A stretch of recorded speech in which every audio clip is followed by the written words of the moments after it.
here's my question. Full focus jobs. Yeah. How'd you come up with that? Honestly, it was just an idea that I had. After I was our Walter Payton Man of the Year, a nominee a few years ago, I was able to be around so many other players around the league who were other nominees and get to hear and see what they're doing in their communities. And it kind of charged me to see, like, hey, I know I'm doing a lot of great things with back to school programs and things with my foundation when it was surrounded around my birthday, giving back to like giving a party for the kids and holiday events. But I really wanted to start some initiatives that could be long lasting, can be affect generations essentially, and come up with this full circle job readiness program was something that I wanted to provide where kids could really have a space where they can come and get haircuts or hair grooming. They could get clothing, whether it's suits, whether it's business casual attire, so they could be ready for job interviews, networking opportunities, and not only that, but provide them with mentors and unearth the skills that they have within themselves to be able to bring out so they can be like, hey, I'm so and so, and I could bring this to your organization or your company. Yeah. And a lot of the times we just need that support as young people, and working with Mobile Hope, obviously, they're centered around at-risk and homeless youth, people who have been through a lot of adversities and have come out on the other side just looking for their next opportunity. Well, you're new at this. You're a young guy doing this. I can tell you, we see this all the time in what we do. People who have had a bad break, had something get in their way that wasn't their fault, but just one person like sticking up for them, just one person going to bat for them, it just makes such a difference in helping them. I always tell people, like, you get knocked off your course. You can't always get back on your course, but you got to go forward. Exactly. Right? Life changes every day for people, sometimes more than others, but you got to find a way forward. So this is a great program that's going to help them do that. So what are some of the like leadership? You're clearly a leader in the locker room, you're a leader on the field, now in the community. What are some of the leadership skills that you've fallen back on that you found to be effective, with your teammates or with the kids that you're talking to that they can take away? That's a great question. Honestly, I was always somebody growing up who had leadership qualities, but I was always a leader by example. I always wanted to just try to do the right thing, be accountable, be on time, do my job to the best of the ability, be coachable, be a great teammate. And I just wanted to exude that every time I walked in and was a part of a locker room. And so as I've developed and gotten older in my career, I've had coaches and other players challenge me to speak up a little bit more, become more of a vocal leader. And, I kind of had a misconstrued idea of sometimes what a vocal leader is sometimes I always saw it as you tell people what to do, and that's not necessarily always the case. Like, leaders do give directives, they do give direction to their teammates and their counterparts, but a lot of leadership when it comes to the vocal aspect of it is really, if there's a standard you've created as a team, as a person, there's a code that you live by, you're upholding that standard each and every day.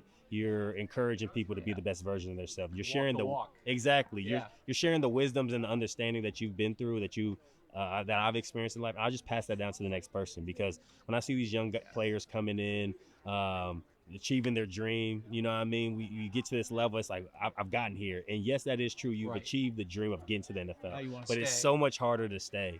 And if I can help them anyway on the field, how to take care of their bodies, how to study film, how to be ready for practice, how to withstand a long NFL season, off the field, finding things that they're passionate about, getting involved in the community, taking care of themselves financially, making sure that they have the right people supporting them, those things of that nature, and how to put yourself out there and market yourself and network with other people, because you do have a unique platform. The NFL shield goes a long way, and I think the guys who you see have success on and off the field are the guys who take advantage of that and exude who they are. I'm a big proponent of telling people who I am and showing them who I am. I'm so much more than Terry McLaurin that people see on Sunday. Although that's part of my life, that's not my entire life. We're seeing that here right now. Yeah.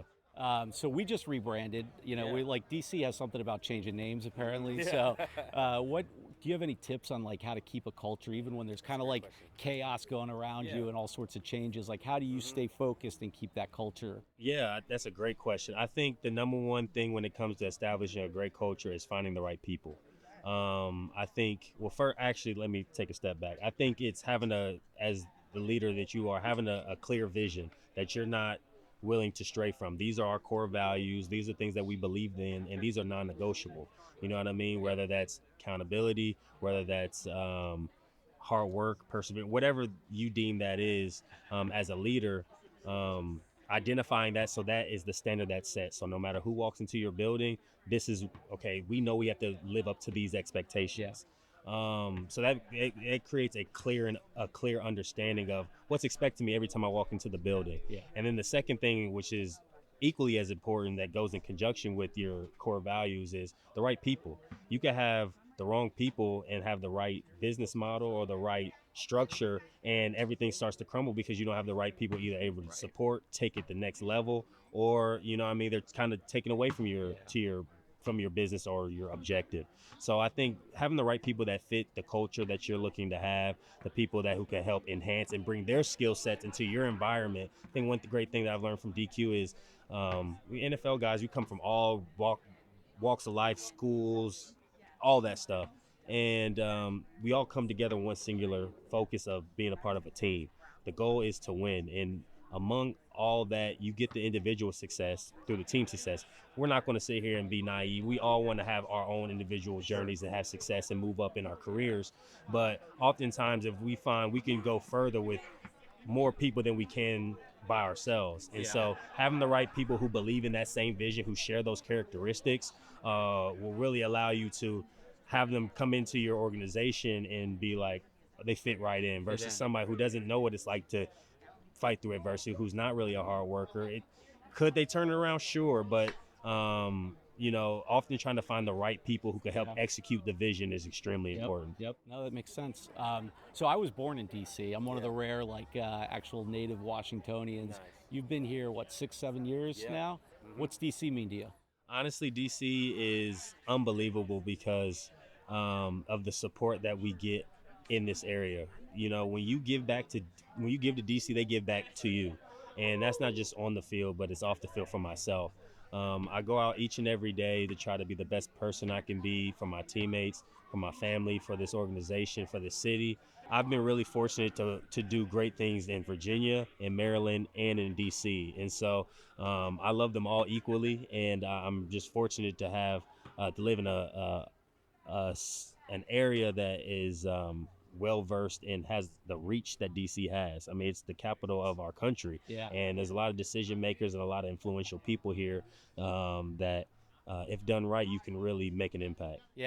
I think you're about to find out too just how much this city loves its football team. Also, I think you got a little bit of it last year, and it's just ready to go off. So, just one more thing, I just really want to congratulate you on starting this program. I was thinking about it.